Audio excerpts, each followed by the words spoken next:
Blah, blah, blah.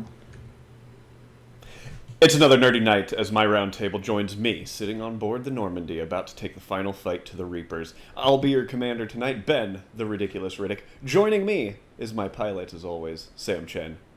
Yay, I fly things. Hopefully well. And for a second week in a row is our Cerberus defector, Kenny Haynes. If you're flying this plane, I'm getting off. So this week we got a pretty fun episode planned for you. We have great topics, but before we get into that, we're going to start the show with what we always start the show with, and that's our active quest lines. Kenny, let's go ahead and start with yours. What have you been doing? Sure.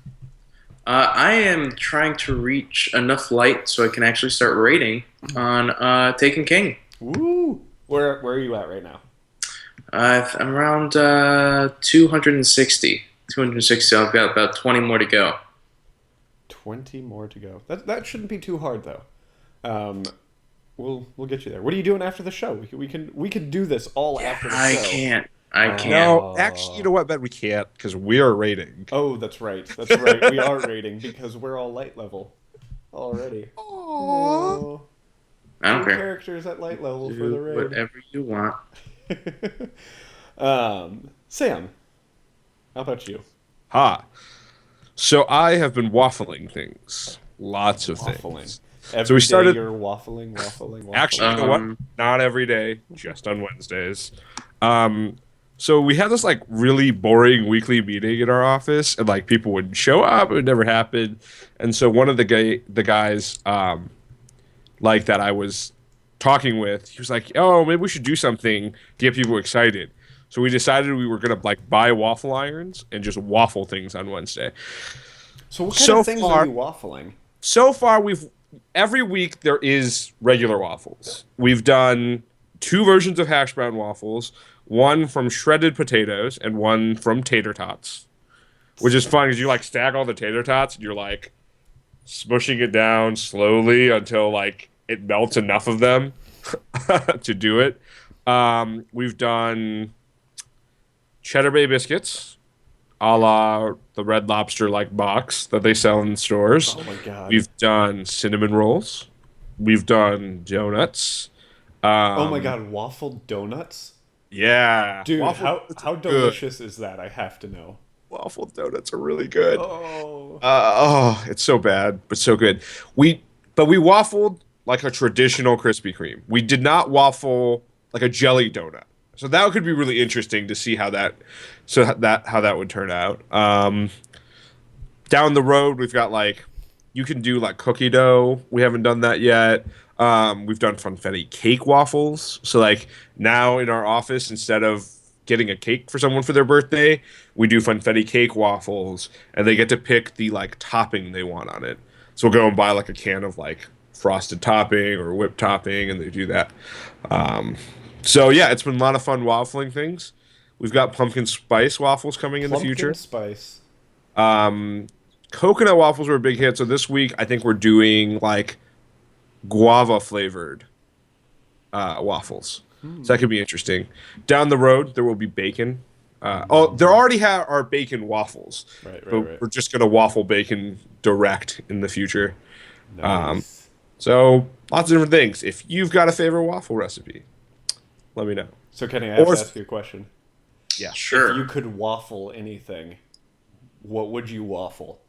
Oh, if I could waffle I'm anything. throwing you down on the spot right now. Hmm. Your foot. That's what. Ow. Not tasty. Not tasty. That's Um. mean. I don't like that. I don't idea. know. If I could waffle anything. Is there something in particular, Sam, that you're really looking forward to waffling? What I'm hoping for is to do more of the savory stuff. So like hash brown waffles are pretty popular. That's great. But I've seen some cool stuff online where people, and this is one of the things I like saying, falafel waffle. Yeah, that is Falafel fun. would be good. And then gyoza waffles. So like pot stickers in a waffle iron. Ooh. Um, I think that's going to be a lot of fun. The reviews have been pretty good about it. They basically say like each one of these crevices is like perfect for like adding sauces and stuff like that. It's gonna be great. Could I waffle a mac and cheese grilled cheese sandwich? Yes. Well, I mean, you I can could waffle. waffle anything. You could waffle grilled cheese. You can waffle mac and cheese. I can't imagine why you couldn't waffle both of them together. Oh my god. I But like, want, it's so random because everything you have to bake, you can put it in a waffle iron for like 4 minutes and it's done. That's fantastic. That is fantastic. Chat, I got to hear what you would waffle, so let me know. Kenny, I do want to step back to your active quest just for a second. Sure. You're at light level 258, you said? 259. 259. Sorry, I didn't mean to How I'll fair dare you. you? How dare you? What class are you playing? The best class there is, so I don't think I really need to say it because everyone knows the Warlock class is the best class. I thought you were going to say Hunter, because, so, Warlock, you're playing as the new subclass, the Stormcaller, right? Yes. How do you like the Stormcaller? You know, it's okay if shooting lightning from your hands is just okay. It's freaking awesome.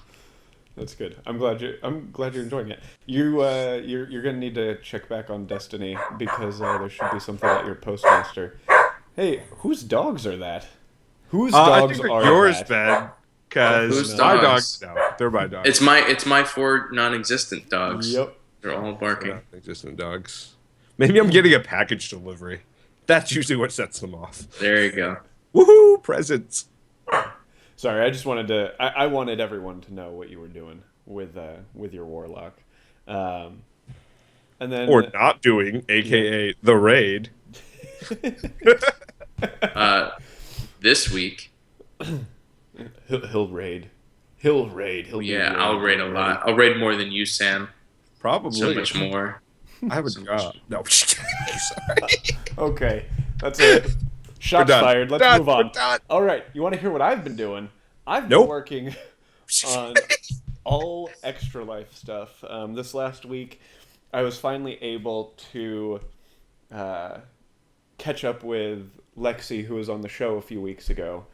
She offered to donate us a bunch of stuff to give away during Extra Life, and I have to tell you the story because it was this last Wednesday.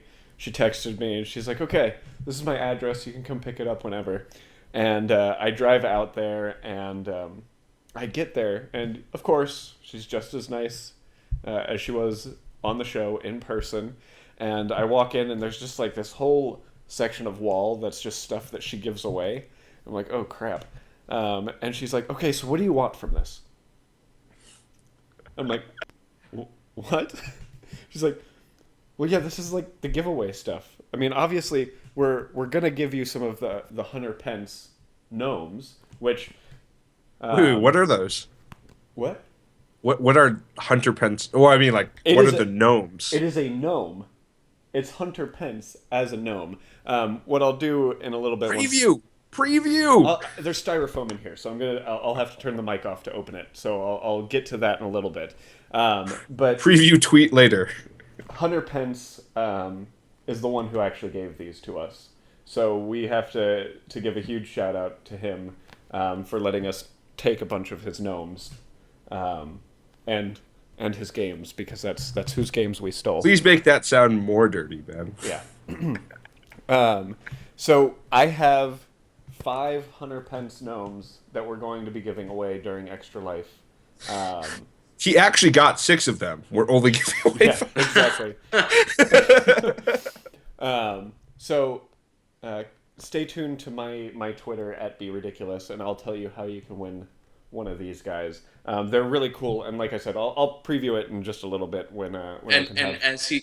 as he said, he's giving away 4 of those. and I'm only giving away 3 of them, so no.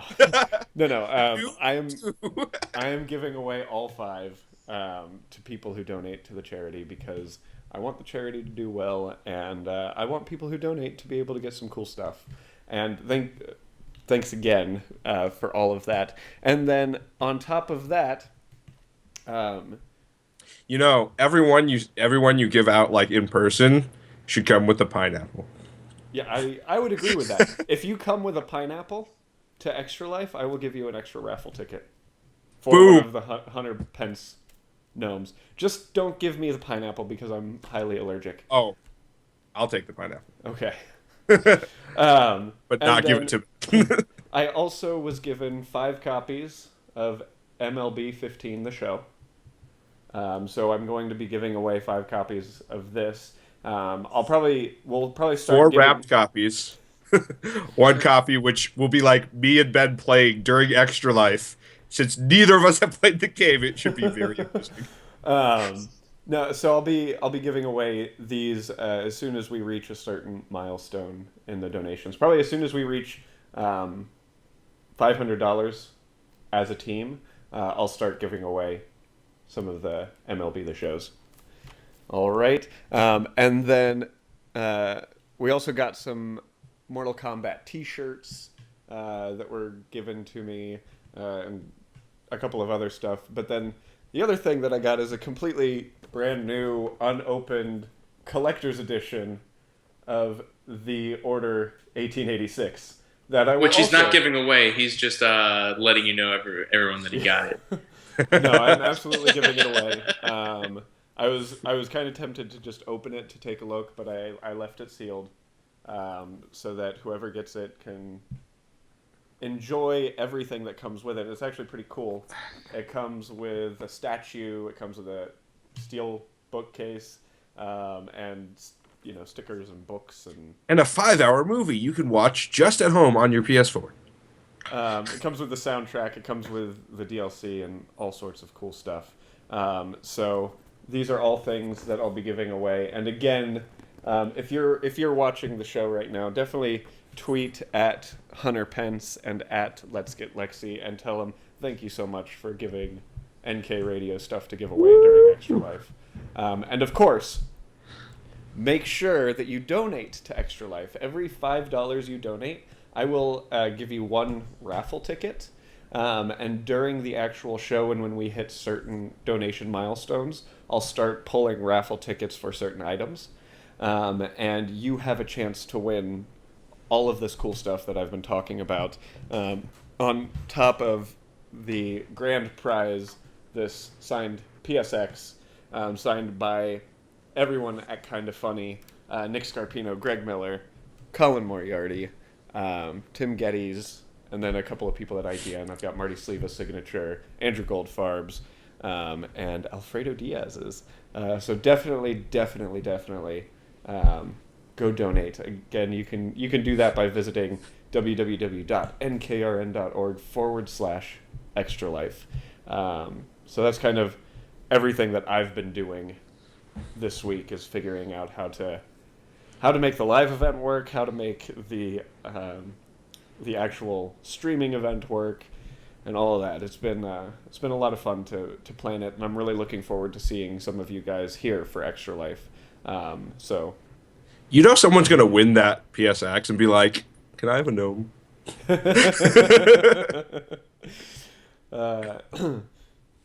So that is essentially our active quest lines. I think it's a good place to kind of wrap up and get into the first topic. Sam, let's start with your topic. What are you bringing us today? I am bringing all things Apple today. The new iPhone 6S Plus. I thought you were talking about... This is not actually a 6S Plus, like, but this is exactly what it will look like. Yeah, this is... it's true. So about like a week and a half, close to 2 weeks ago now, the Apple keynote came out, and being the Apple fanboy that I am, seeing as how we have not gotten a chance to talk about it, and that the iPhone now comes out within 4 days of us talking about this live. Oh yeah, Hunter Pence gnome. Hunter Pence gnome. Isn't that awesome? Kind of want my The own new Apple app. Yeah, there you go. I mean, that could be an Apple app. Gnomify yourself. That'd be pretty cool. So I guess a lot of stuff came out. I'd Absolute like to copyright nerdy nights on that. hear how other people think about it, and kind of just maybe, I'm excited. I have 2 on pre-order. By that, because I couldn't decide what size I wanted. So you're gonna give me one, essentially, is what you're saying. By give, you mean let you buy? Yes. Um, so the things I announced in no particular order were Watch OS 2, which is basically the new Apple Watch OS, along with different flavors and different I shades of still can't hands. figure out why I would want an Apple Watch. And Eh. it's not for you. Yeah. Okay. You don't All right. need. End of story. There Um, we go. I can't figure out why people need to upgrade from phone to phone every once a year, but Because it's cool.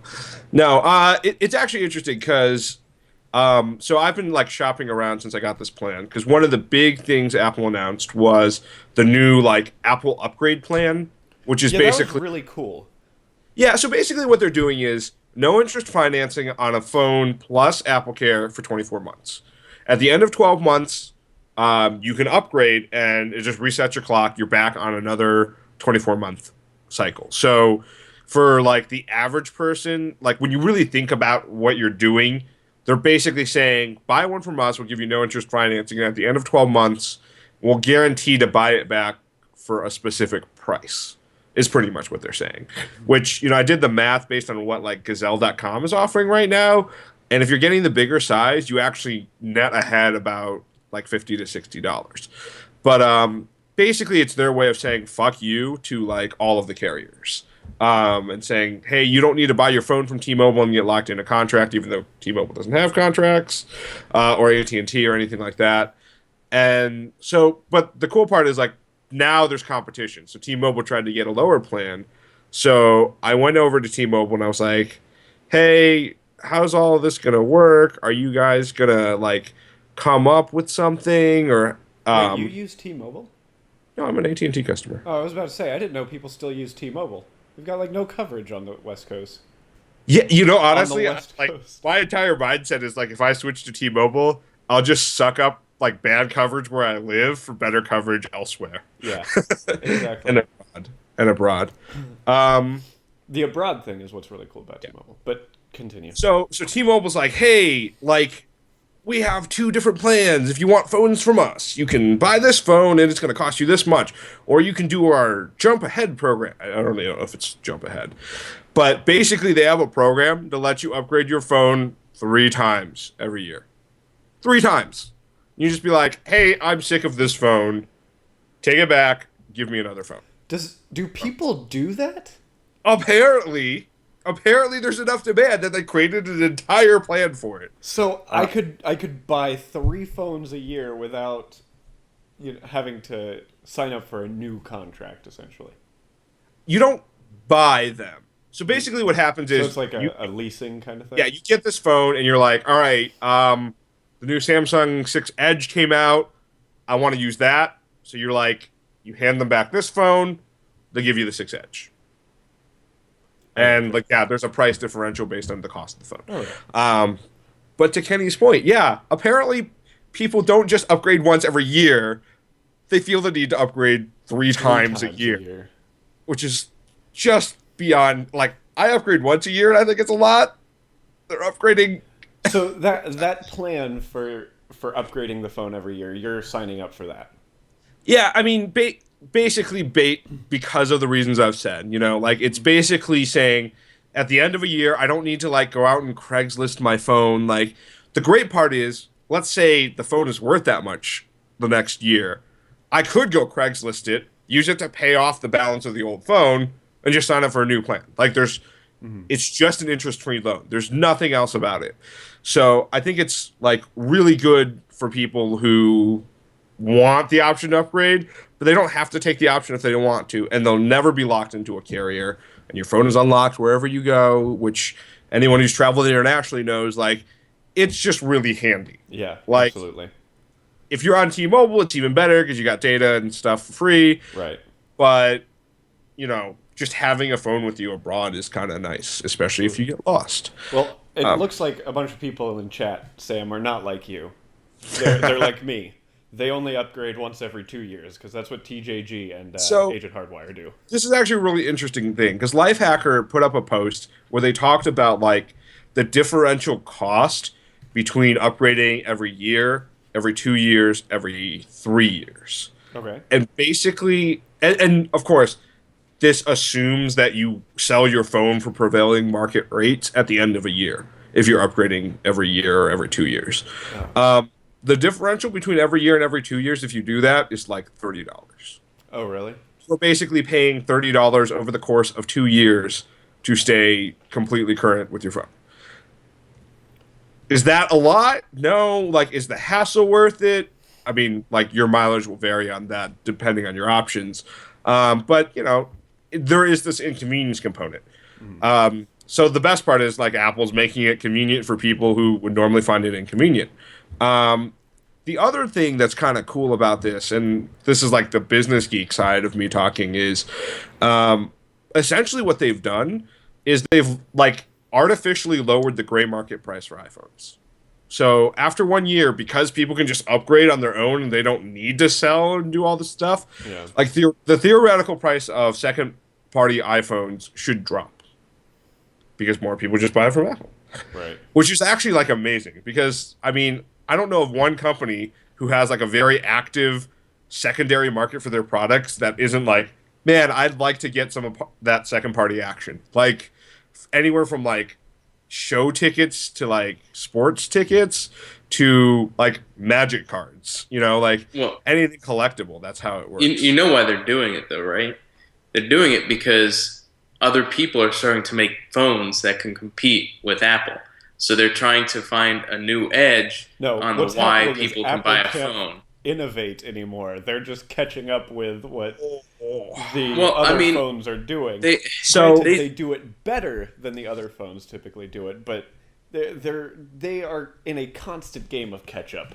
It seems with but they're Android. not always doing it better. I mean, have you played it all with the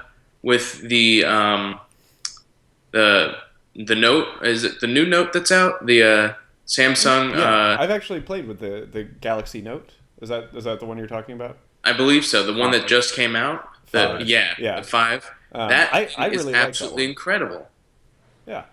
So It is. Have you using that pen on that screen is awesome. The way that it interacts with it interacts just like pretty much just like paper. You can write with your finger as well. I mean, it's works super beautifully. handy. I mean, like to be honest, I took a 1 year hiatus from Apple, and I used a Note 3 and an S5 during that time.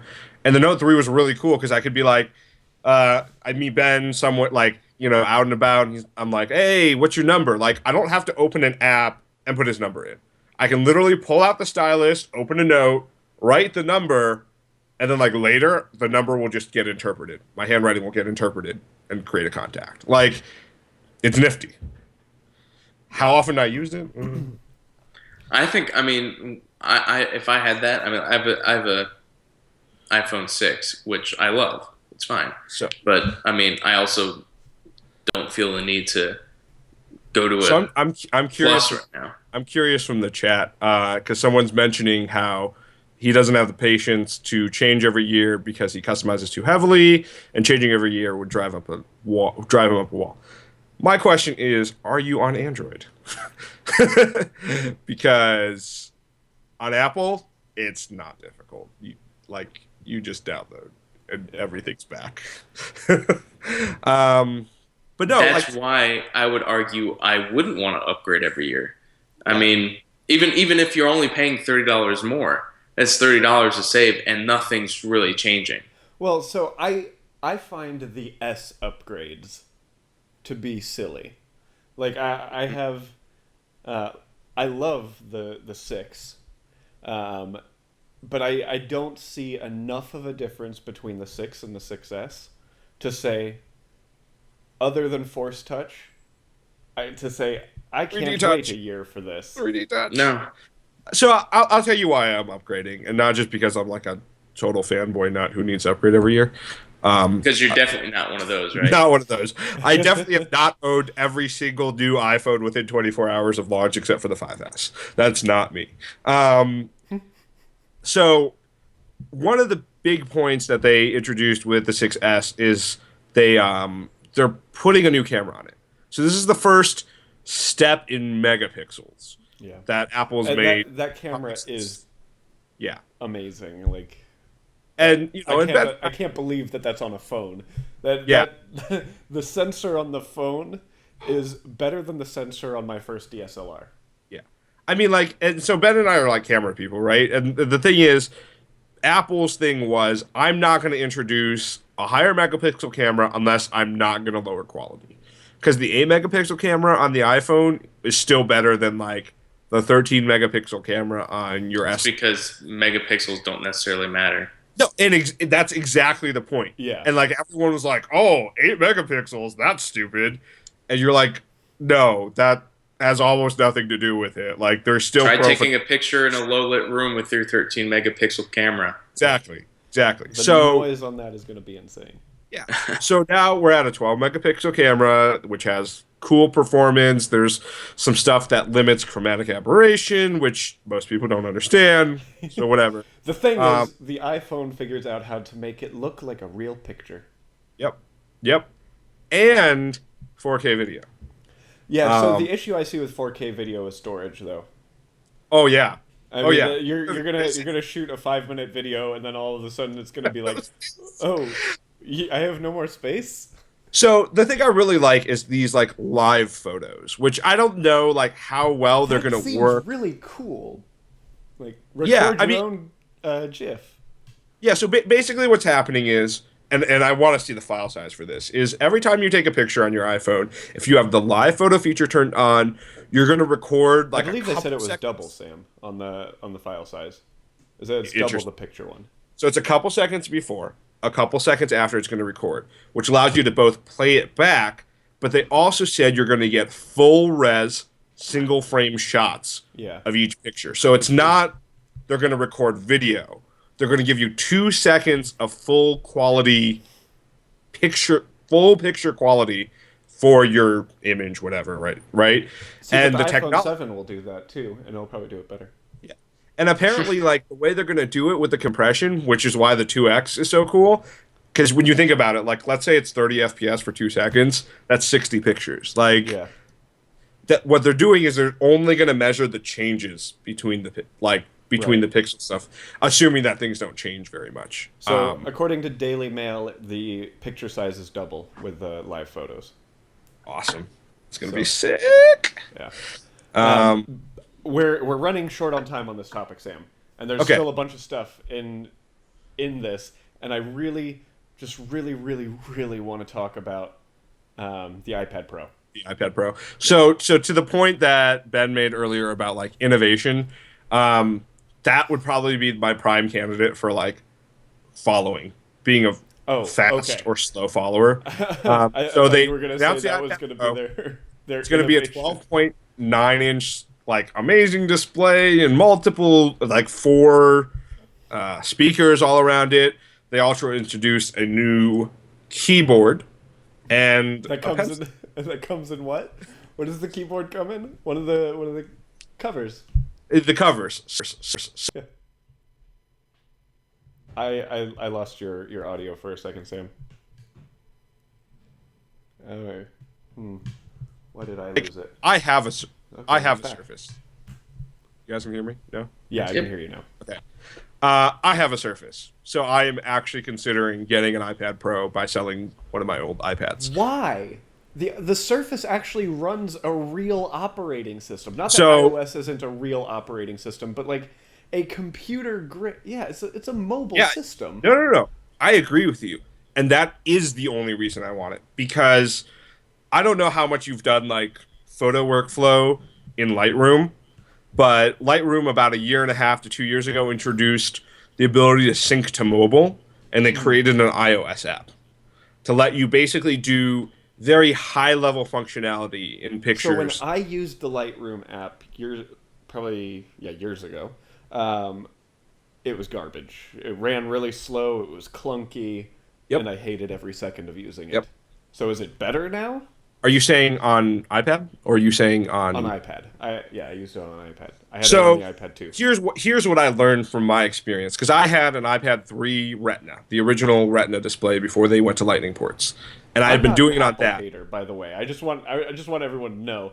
I am running this show on a Mac Mini. I have chat on my MacBook Pro here, my iPhone sitting here, and just about everything I own is Apple based. I just wish that they were more innovators like they used to be. Yeah.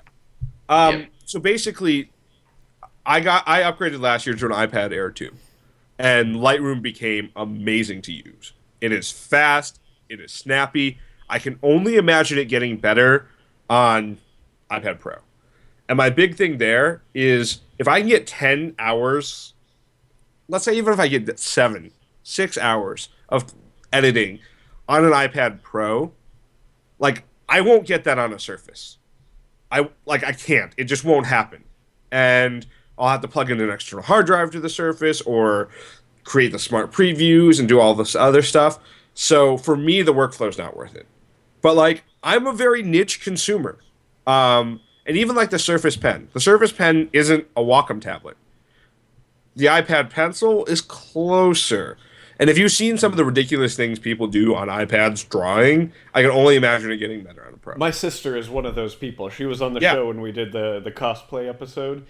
The shit that she shows me that she does on her iPad Mini, just blow my mind. I'm like, Yeah, it's how on earth ridiculous. did you do that? It's ridiculous. Like, oh, just with my finger. I'm like, what? Yeah. So it is definitely not for everyone. The price point is super prohibitive. Like if you're looking for a mobile device that can type and do tablet features and do all this other stuff, get a fucking Surface. You'll get it. It'll be cheaper. You'll do more things with it. Tag right there. See, I mean, my big issue with all this stuff and with Apple and pretty much any other company lately is I just want to see something fucking new. I don't have anything to say on the Apple keynote because nothing's new. I mean, you're adding little Not things using here that. and there. No, just kidding. Well, something new that isn't an app, like a hardware application for your phone. Like, I mean, I remember when iPods first came out. Like, that was so exciting to be able to use something like that, and everybody wanted one.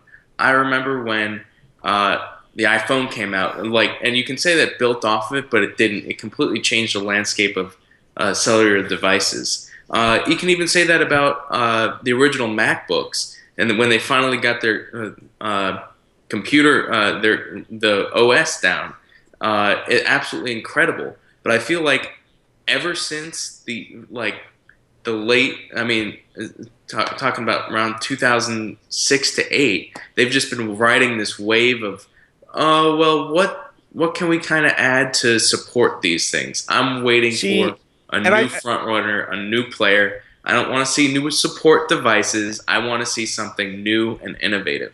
And nobody has it right now. Well, but Nobody. see, here's the thing. I think that's where, when you look at the landscape and you think about what Apple's really innovated in and the things that they've really driven forward, that like people don't pay attention to, Apple Pay. Apple Oh Pay no, I love Apple Pay. I use it. I use it all the time. and like But it forced Google to catch up. Samsung bought products to do it, but like it's going to change how people secure their payment processors, which is fucking amazing.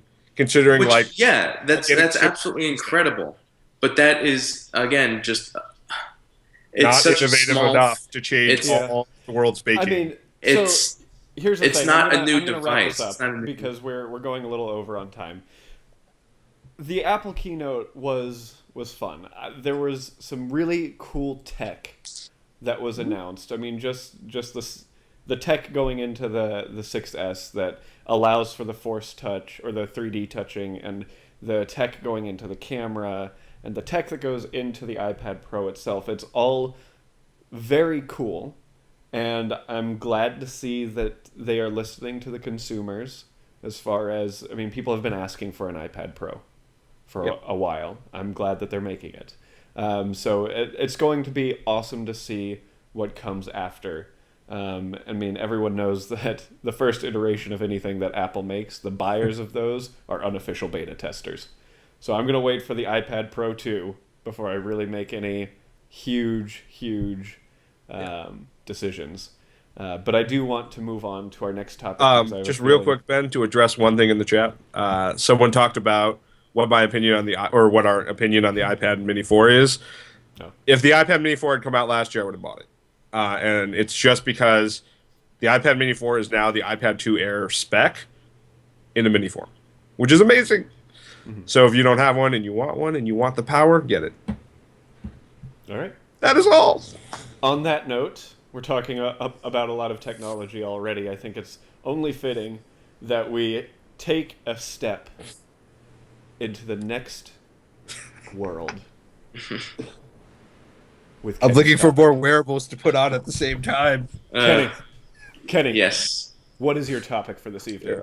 So, just to address Sam here talking about his wearables, with my topic, you will no longer need wearables because in one of the many forms of this topic, you might be the wearable.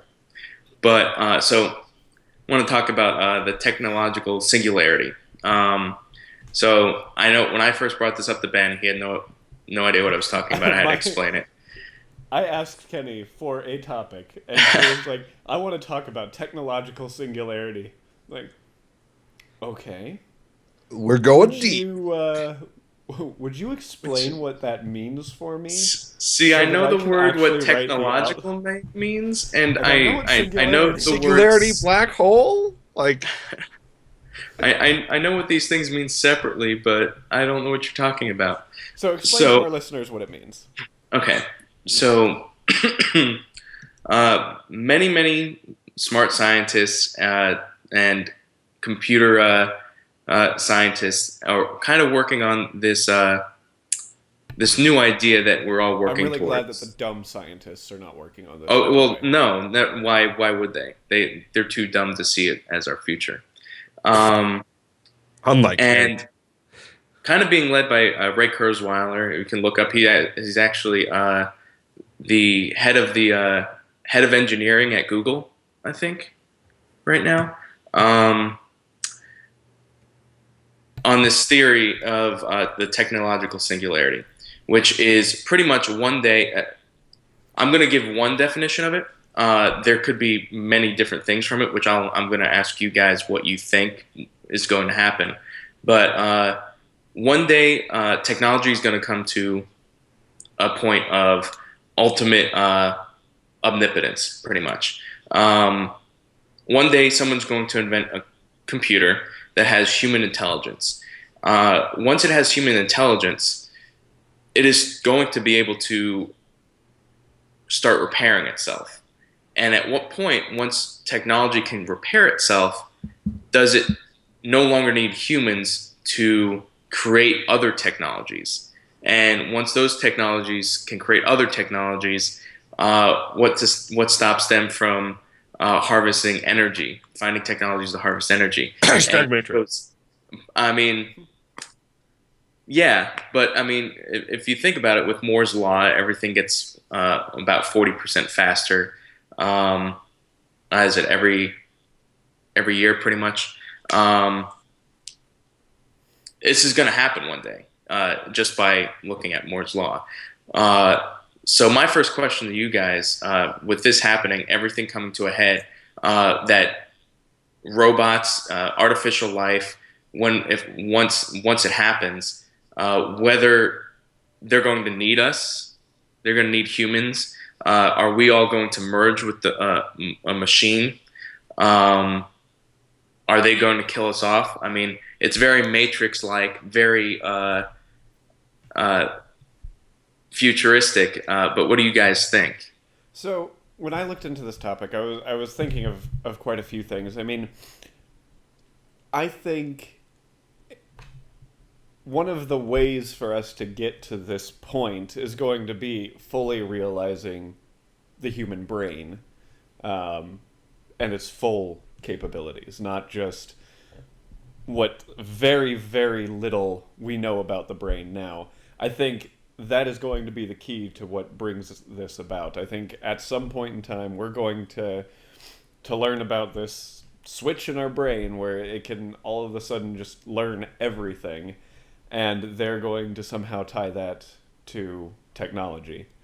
Who knows how, but I think artificial intelligence is going to be born from what's organic intelligence. So I honestly think that our first kind of our first kind of oh Jesus Christ. See, this is where I kind of started losing it. Our Only he had a first robot entry into this is going to be more of an organic, artificial hybrid that then builds itself into fully. which is, So- I mean, to be fair, already kind of happening. Like, Yes, which there's a scientist. He was actually a retired professor. I can't remember what university he used to work at, but his name's Werner Vinge, and he wrote an essay titled "The Coming Technological Singularity: How to Survive in the Post-Human Era," and he kind of lists 4 different ways that this can go. The first way, scientists could develop advancements in artificial intelligence, meaning that pretty much we're making separate, like iRobot type style scenario happening where it's humans and technology. They're separate. They now have the ultimate way of building up their own intelligence. The second way is computer networks might somehow become self-aware. So just the internet itself, all of a sudden becoming self-aware and being able to compute that way, which really spells out an even, I think, creepier timeline. I can't remember what's the name of that movie? Where you can't do that, Dave. How? Or Space Odyssey? Space Odyssey? Space 2001? Odyssey. Which 2001, is a lot more A like Space Odyssey? 2001: A Space Odyssey. It kind of builds that more of that world up where there might not be a physical being, but computer networks could really influence your life and take over in that way. Third way, the computer. it's already happening. Yeah, it really is. We just spent about 20 minutes talking about iPhones and iPads and watches and. Well, I mean, and there's a point to this. The third way, computer and human interfaces become so advanced that humans essentially evolve into new species. So, at what point do you stop calling a human when they get bionic limbs and maybe one day when they create artificial hearts? When does that humanity leave that person? And the fourth way is the biological science advancements allow humans to physically engineer human intelligence. Which, in upon itself, I think would be the most difficult of the 4. But all 4 of these things are already happening on small levels. It's already here. The one, go ahead. One of those that you were talking about, it sounds very much like changing parts in a car. You know, if you change enough parts in the car, is it still the same car? Yeah, I mean that's that. And I feel like that would probably be the one that I could see, because I feel like we're getting close to that already. I mean, we're already talking about how Sam updates a part of him every year. So Yep. That's true. So, but what makes it interesting, and apparently people that do it 3 times a year. Not everybody agrees on not even what could happen, but what should happen. Why some people think of, and I can't remember what they actually, the sect of belief is, because there is a term for this belief, that why are we fixing the human body? Why are we advancing the human body? We don't need this body anymore. It's outdated. It's like my iPhone 6. I don't need it anymore. There's a newer, better model out, and that newer, better model is a computer hard drive. There are certain people that want to build a mainframe and download the collective conscious of the world onto it and just live a new life on a computer and just shed our bodies all together. I did have I have some help. So I have this information here, where I'm already looking at Cheats. Kurzweil's timeline, which currently Hmm. says that 2018, um, uh, pretty much 1,013 bits, which is 10 terabytes of computer memory, roughly the equivalent memory space of a single human brain. Seems like a lot of memory space, Kitty, to download the entire collective consciousness of the world. Do we really need everyone? I mean, come You on. Does Donald Well, Trump really need to be in there? well, okay. So I mean, yeah, I definitely. wasn't going to go into I this want to yet, know but how that's. that's a good point because there are actually um, I forget who it was that said it, but they said that the technological singularity is not for the world. It is for the rich and elite.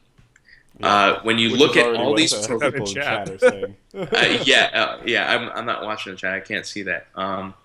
But that's pretty much what they're saying is that if you look at who's investing in this, there are some very very rich people, and another theory is that no matter what happens, if it happens for good and human race isn't wiped out by something that we create ourselves, uh, we're going to turn into two different factions, pretty much the haves and the have-nots. The haves being on the side of technology, living 700, 800, thousands of years, pretty much dying when they want because of the technology they have.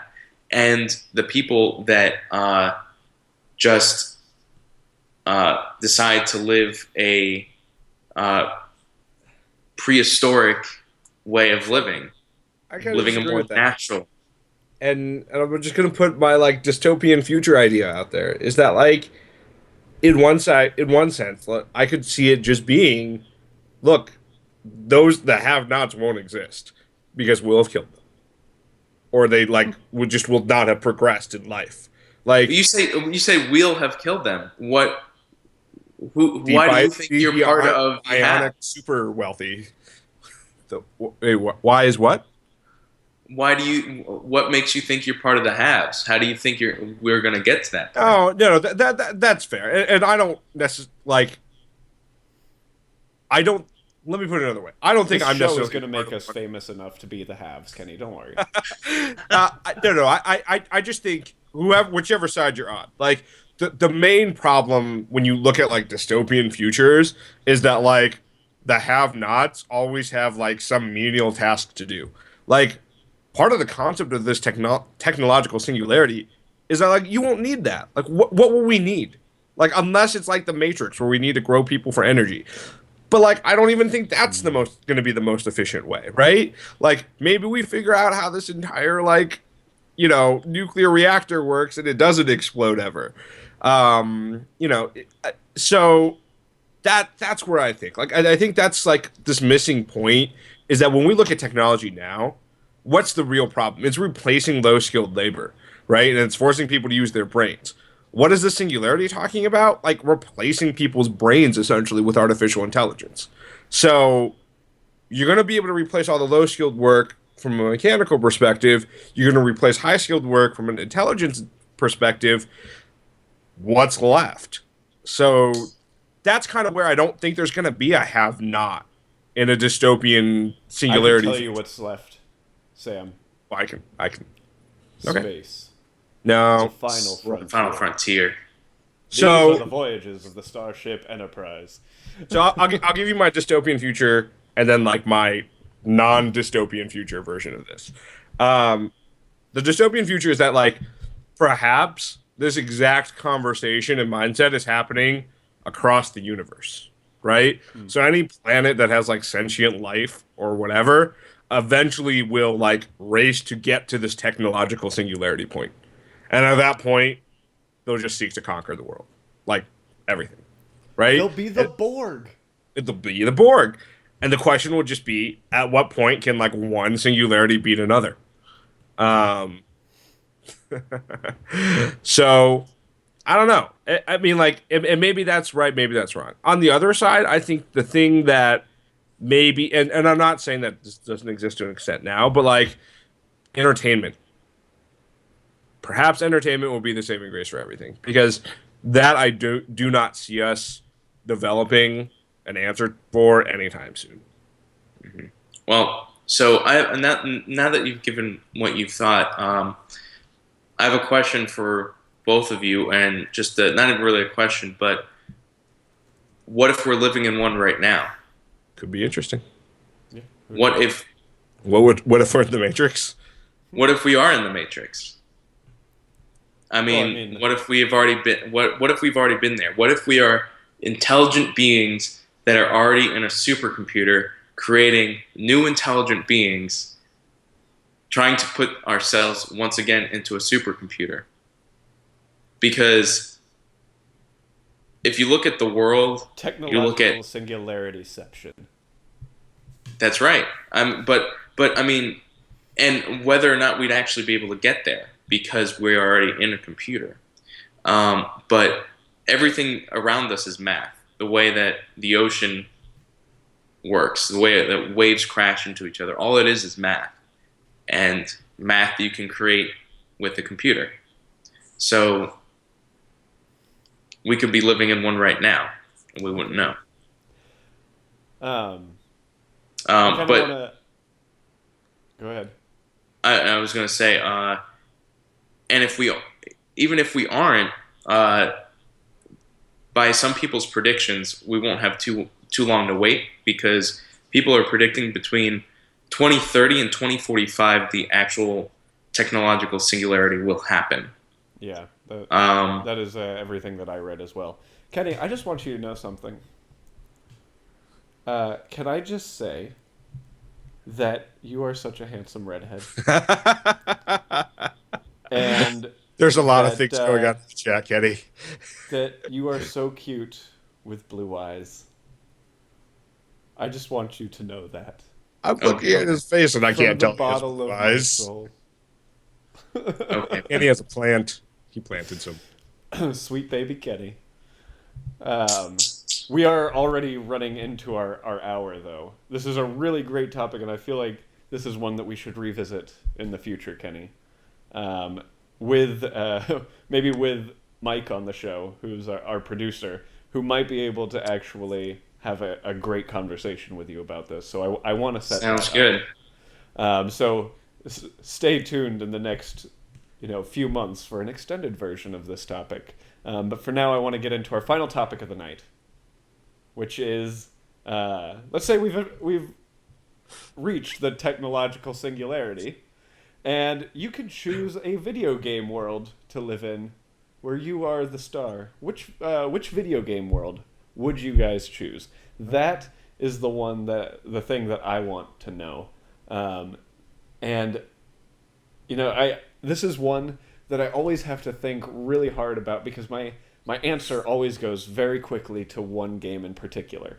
And it goes to that game every single time I ask this question. But then I think about it more and I think of other games. But the one that my brain always goes to the quickest is living in the world of Pokemon. Gotta catch 'em all. Oh, fuck yeah, I do. And I would just love leaving home at 10 years old and going out into the world, catching these monsters that are trying to kill me, and God, that'd be so much fun. So I'm curious, like, what games do you think are worlds that you would like to live in? Am I a have or a have not? Pick one. No, it's interesting because you asked this question. Sam. No, Go. it's important. Okay. If I can't pick who I am in the world, it's a different question. Okay. Well, no. So my question is, you get to be the main character of the story. Okay. So what game do you choose with that in mind? I would be a geek and say Earthbound. Earthbound. I like the world of Earthbound. There's video games and arcades and a lot of fun and flying saucers and aliens. And No, psychic I mean, powers like and stuff. the thing is, like I play a lot of RPGs growing up, so like I feel like I lived in these worlds, to be honest. Like that's kind of what an RPG does for a lot of stuff. And so to me, like it's basically about picking between different RPG worlds that I think are cool. Um, I mean, I guess at like one point, if I'm just fighting things and trying to achieve some sort of like peace in the world, like I need something to do afterwards. Yeah. I could also see like Chrono Trigger. That could be fun. Like have a time machine, travel to different times. That'd be pretty cool. Chrono Trigger. We have an answer in the chat already. And I'd be the robot. He would choose Playboy the Mansion game. There's no death there. You just walk around, take pictures of people, and dry hump. They have a library there and alcohol. I would be pretty content. I will just tell you right now, I know people living that world. No, so Sam, you bring up a good point. I mean, you have to do something after the world is saved, so to speak. I think that's why I would choose Pokemon, because there's you might There's have to so save the many, you'll world. never catch them all. Exactly, and you'll always have a bunch of little pets that you Until keep you in figure out dolls. how to dupe the Master Ball. Yeah, buddy. No, but I mean that it's a highly repeatable world. Who cares? Kenny, what game would you choose? I'd probably say Assassin's Creed because you can't really die. That was number 2. Number 2. That was my second choice. You So could you get to essentially you see just want a world all with these animals. awesome sights. I mean, because if we're just lumping in because if you just say Pokemon, you're lumping in everything. So if we're just lumping in all of the Assassin's Creeds, you get to go to a bunch of different really cool places. In While your still mind. living Like you're not actually in your going. mind. Yeah. Yeah. While living in an awesome, technically advanced world, that'd be pretty cool. Yeah. I just wouldn't want to be Desmond. No. Oh, no. No. Because he dies. So here's my question, and I don't want. Spoiler I alert. didn't know that, God. No, okay, no. Anyone Here's- who's six or 30 Assassin's Creeds behind. Whatever. Play the recent ones. Have you finished? Have you finished Unity? No. No. Oh, finished. I think you're the only one. So yeah, I literally just wanted to delete it off my PS4, and I wasn't going to do that until I finished it. So here's my question. Let's say you couldn't pick which character you were in the world. Then what world would you want to live in? Unfortunately, I think Ben's answer still could be the same, because Yeah. that is I mean, it is. character driven. Yeah, I would still choose Pokemon. I mean, if I could be the main character in a game, I'd choose Mass Effect. Leading a team on a suicide mission to save the world and then essentially die at the end anyways. Why not? Well, I mean, know if that it's a one suicide either. mission, then Exactly. you would automatically die at the end. So That's what I'm saying. No, there's no reason for the anyways. A mission to commit suicide. Done. Yeah. No, so that I would choose Pokemon for that. I mean, Kenny, what would your answer be if you couldn't be the main answer character? If I couldn't be the main character, There was no guarantee you would be in. If you were, sweet baby Kenny in this video game world, which video game would you be in? oh man, that's difficult. Come back to me, Sam. Okay. Sam, you asked the question, so I assume you have an answer to this. No, I mean, to be honest, like I was thinking about it, and like I almost think I would cop out. Like I feel like I would cop out and answer something like GTA or Watch Dogs or anything that simulates what real world is right now. Because I know I can survive in this world. I mean, I think that's the interesting point. Is like, if I weren't like the main character in this world, would I care? I have to think that GTA is a See- little more dangerous than this world. I would even Watch Dogs. Like you're just a passerby that does not have that you don't have Sure, access like I could to these randomly arsenals get that the main characters do. I just did one of those awful. You're just driving some shitty beat up bug, and all of a sudden you get pulled out because someone just lost their $1 million car and they need something to get away really quick. Yeah, It's okay. I mean, that's the fucking highlight. That's the there. world you live in, Sam. Yeah. Congratulations. Or you just picked up some groceries and you're going home, you're a long day of work, and you get rear-ended by someone that doesn't know how to fucking drive or just put their controller down to answer their phone real quick. I think Sounds like a Sam great should live fucking game. in the Saints Row world where everyone's just jumping around and flying, and he's just a random and passerby. hitting and Fine, hitting everybody fine. with giant dildos. I would live in the world of Madden. No, just kidding. See, actually, yeah, I would. You know what? That's my answer. I would take the world of NHL, any of the NHL EA games, because then you get just get to be someone watching hockey all the time. I would take the world of MLB The Show 2015, which you can win by following the stream and watching Extra Life. Unless you, only if you like watching 165 baseball games every year. God, I love baseball. No, it would be though, more than Kenny. It's every so year. good. It would just be every week. It would be every day. Baseball, baseball, baseball. Who doesn't like going to a ball game? I mean, come on. This is awesome. Okay, Not 165 of them. No, I mean, like, I Eight probably years. would enjoy baseball more, but, like, had some bad experiences, don't care anymore. Well, I like baseball. Football's where it's at. Real quick, I am going to mention the chat. Looks like Mike. I'm not going to say his full name. I'm just going to call him Micro. He has some input to this. If he could live in any video game world, he would want to live in the world of Jack and Daxter. If he was Jack and he had that furry little ball of love at his disposal, he would live in ecstasy. And then also mentions all video games are pretty crap places to live in, apart from Playboy. There you go. Good for them. And I think that's a good place to end the show tonight, guys. What do you think? I'm the Sure. host, so I really get the final say in this. So thank you so much for joining us, especially you guys in the chat. I really appreciate all the conversation you brought and all of the lulls you brought to my face. Remember, you can find us all over the internet. Kenny, where can they find you? They can find me on PSN at the ginger_beard and on Twitter at sweet baby Kenny. Sweet baby Kenny. Sam, where can people find you? Twitter, DJ Fluffkins. PSN, DJ Fluffkins. Every other account, DJFluffkins.com. And of course, you can always find me on Twitter. I am at BRidiculous, BRIDDICKULOUS. Make sure to catch me every Thursday night at 8 p.m. Pacific time for Nightly Novels, our comic book club show. You can follow everything Nerdy Nights related at nerdy_nights on Twitter and on our website, www.nkrn.org. That's Nerdy Knights of the Round Network.org.